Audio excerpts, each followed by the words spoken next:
আজকে যার মা নাই তার কাছে গিয়া দেখো মা কত ধন, যার বাবা নাই তার কলিজাটা ফেটে যায়।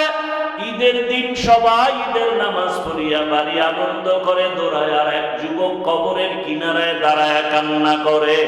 ও যুবক, ঈদের দিন কাঁদো কেন?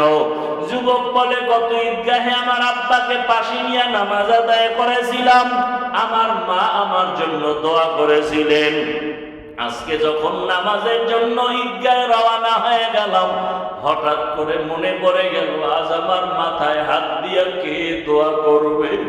মায়ের বিছানাটাও খালি, আমার পাশে বাবাও নাই, আমি বড় এতিম। ও যুবক, তার বাবা নাই, তার দোয়ার একটা দরওয়াজা বন্ধ।